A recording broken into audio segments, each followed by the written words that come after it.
Hello,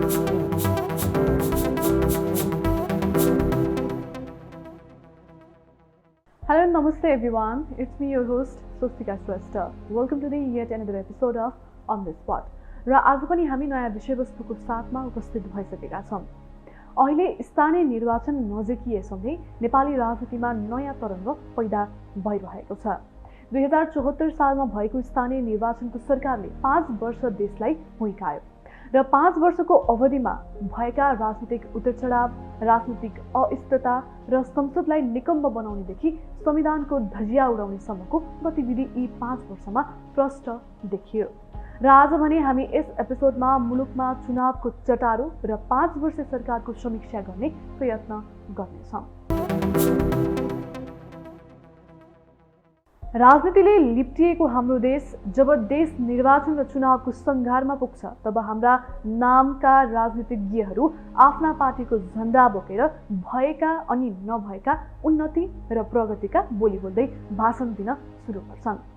हामीले प्रष्ट देख्न र महसुस गर्न सक्दछौँ यी 5 वर्षमा त्यस्तो के काम गरेर देखाएर अहिले उही पुरानो जनताको आशाको घाउमा नुन छर्किन आएका छन्। पार्टीका झण्डा बोकेर जनताको घर, दैलो अनि आँगन आँगनमा त्यस्तो के काम गरेर देखाए यी 5 वर्षमा?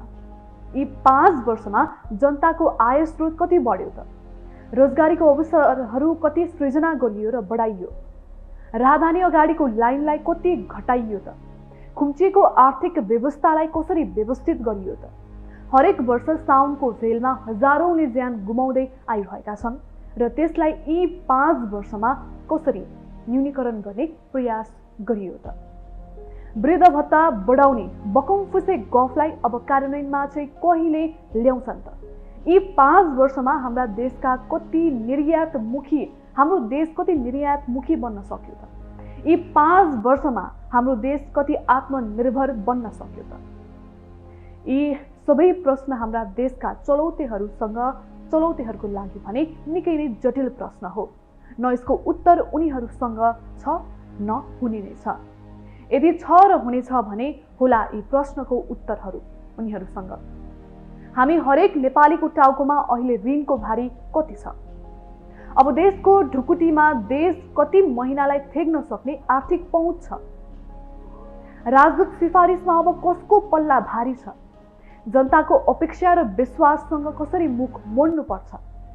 सायद यी प्रश्नको उत्तर दिन भने निकै नै सहज हुनेछ माननीय ज्यूहरूलाई।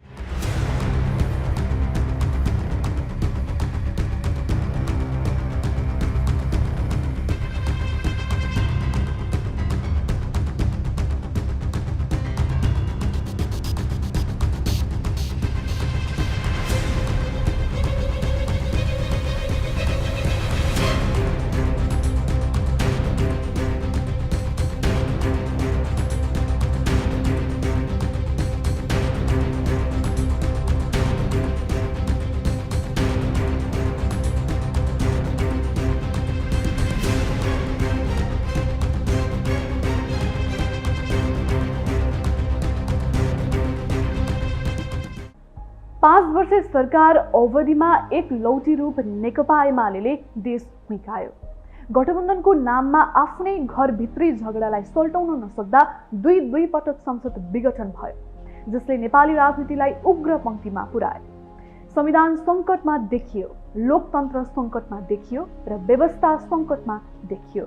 नेपाली राजनीतिको बाछिटा सर्वोच्च अदालतसम्म पुग्यो, जसको कारणले कानुन व्यवसायीको नाराबाजी र वकिल साहबको सर्वोच्च भित्रको कुटाकुटले देशमा अर्को तरङ्ग ल्याइदियो। न्याय खोज्न गएकाहरू माइतीघर मण्डलामा धरना बस्न विवश पारिए। यसरी 5 वर्षे गठबन्धन सरकारको कामले जनता चकित भएका छन् र हालै भने कांग्रेस पार्टीले देश हुइकाइरहेको छ। कांग्रेसको सरकार 9 महिना चल्दै गर्दा यति बेला स्थानीय चुनावको संग्राममा आइपुगेको छ हाम्रो देश। 5 वर्ष अवधिमा देश 4 वर्ष 3 महिना तत्कालीन प्रधानमन्त्री केपी शर्मा ओलीले चलाए र हालै भने सरकार कांग्रेसले चलाइरहेको छ। यसै अवधिमा अब भने देश चुनावमा जाँदैछ।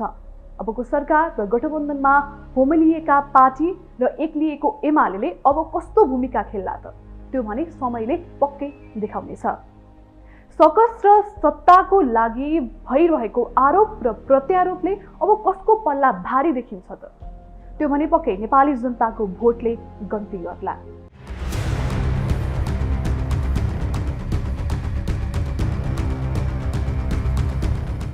विगतको 5 वर्षको काम र समीक्षा र अबको चुनावमा उठेका प्रतिनिधिको दल अनि ती दलका नेताको ध्यान भने अब जनताको आशा भरोसा र अपेक्षामा जुटिलागोस्।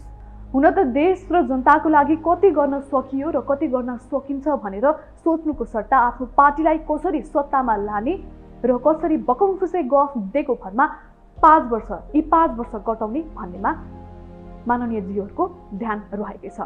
अहिलेको निर्वाचन पनि निकै उत्साहवर्धक देखिन्छ अरे।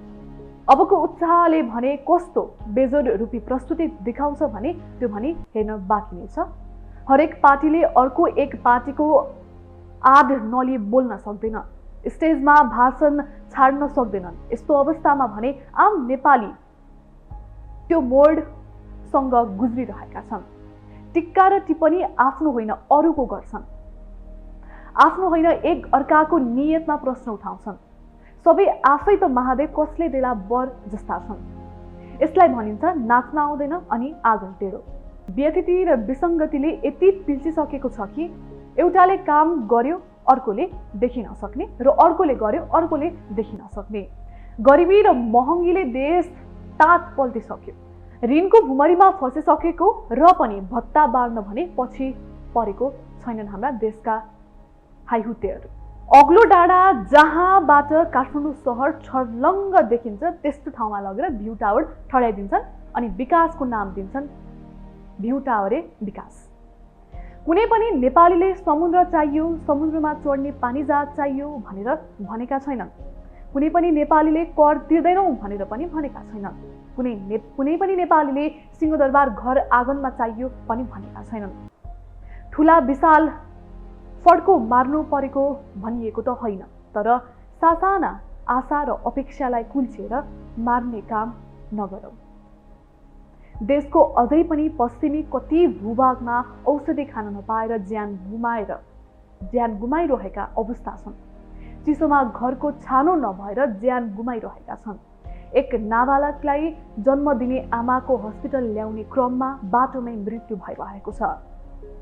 खोला तर्न झुलुङ्गे पुल नहुँदा तुइनबाट खसेर कतिको ज्यान गइरहेको छ।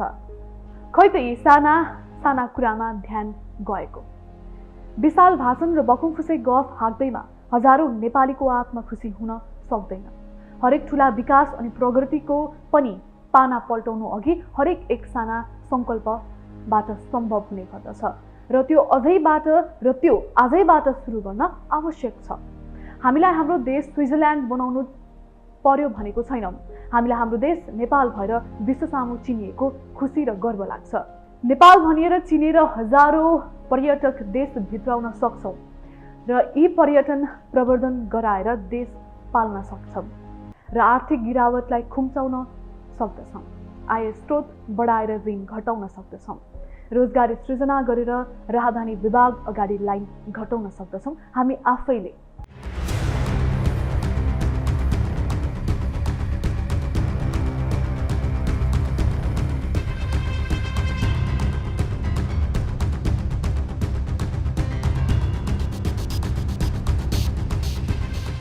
र मुख्य कुरा अबको चुनावमा भोट दिँदै हुनुहुन्छ भने एकपल्ट आफ्नो बुढी औँलामा सिस्नुको पातले माडेर अनि डल्ले खुर्सानी चिरेर लगाएर स्वस्तिक भोट चिन्ह उठाएर एक सक्षम उम्मेदवारलाई भोट दिनुहोस् ताकि विगत 5 वर्ष अगाडिको गल्ती फेरि नदोहोरियोस्।